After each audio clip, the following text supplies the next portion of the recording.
I'm very excited to come your way again, guys. And today, I simply want to talk about the just ended FIFA World Cup held in the great nation of Qatar.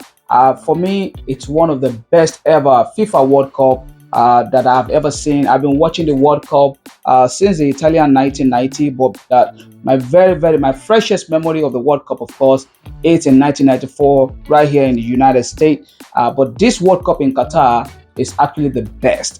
Just take a look at the stadium, the organization. Apart from the usual Western world noise about it and challenges, which I think is expected based on everything that went into the hosting of that World Cup and the bribery allegation and all of that. But that's not what we're discussing today. Today on the show, the finals of that FIFA World Cup and the entire World Cup itself, which ended between France and Argentina. Argentina winning their only third World Cup title, and finally, the great Lionel Messi having the opportunity to put his hands on that FIFA World Cup. Congratulations to Lionel Messi and to the entire Argentine squad. That was worth waiting for. He sealed his legendary status in the world of the beautiful game, and of course to the great people of Argentina after Diego Armando Maradona did it for them. Messi. His name all over the place, jerseys sold out. But of course, nothing else expected of that. And of course, people keep saying about the debate about the greatest of all time ending between him and Cristiano Ronaldo. Personally, I'm very privileged to watch those two great athletes compete over the last almost 20 years now. And I'm very excited for what the future holds for them. This episode of Crossing Bridges is nothing but about one player that showed out in that final, especially, but throughout the tournament and the last 4 years. And who am I talking about? Kylian Mbappe. The 23-year-old French striker came out of nowhere 4 years ago after signing for 180 million euros from AS Monaco to Paris Saint-Germain, and won that FIFA World Cup almost single-handedly for France after not winning it before he was born in 1998. Kylian Mbappe, what do I want to talk about him?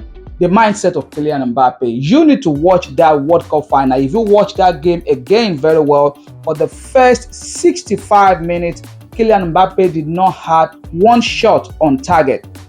But from the 69th minute, their player scored two goals before the 90th hour. The first and second goal happening 1 minute 23 seconds between intervals, and the third goal, of course, in the extra time in that particular World Cup final. What goes into a player like that mindset? You just look at him and see the confidence. You see how he approaches the ball, how he plays the penalty. He is such a high level confident player, and that's one of the things, as you know, I'm always here to inspire you guys that are young, that are really looking forward to play the game, that look for inspiration everywhere, that wants to be the next Lionel Messi, the next Cristiano Ronaldo.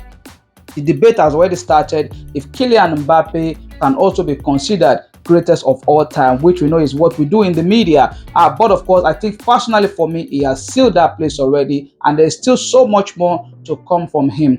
That player, Kylian Mbappe, spent a total of 9 years at Associate Sportif Bondy between the year 2004 and 2013 before moving to AS Monaco, where he played for a couple of years before signing for Paris Saint-Germain. But what is the most important influence in Kylian Mbappe's life?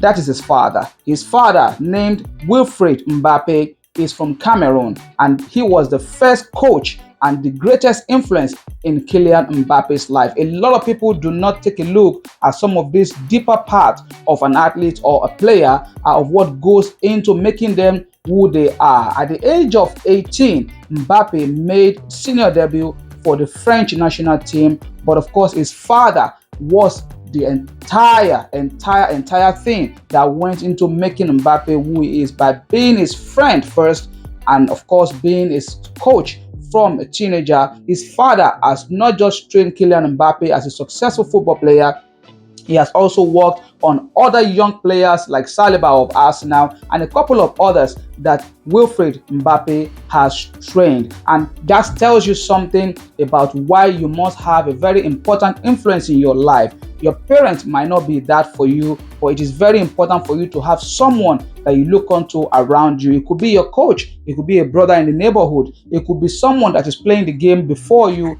that you have as a mentor or as a coach, as somebody that you can seek advice for. So make sure that if you really want to take this game to the highest level and be the next Kylian Mbappe, or even better, have a strong influence in your life. Wilfred Mbappe was the major influence in Kylian Mbappe's life, and I had to just wonder what goes into his mindset and how much obsession that player has for the game. For me personally, I don't think he has anything to prove again, even though he's just 23 years old. He has won the World Cup, he has played in 2 finals, scoring a hat-trick and becoming the highest goal scorer in a World Cup final so far at the moment, winning the Golden Ball, winning the Golden Boot and the Silver Ball yesterday in that great final in Qatar. So Mbappe's mindset needs to be studied, and you need to take a big lesson in what influences you and how much impact you want to make in the game, and the fact that you need to be obsessed about you really taking this game to the highest level. If you have any question, do not hesitate to post under this video, and of course you can follow me on all my social media platforms at Bayonle Arashi. I look forward to sharing more information with you as time goes on. Until I see you guys again, God willing, keep playing football and God bless you. Bye bye now.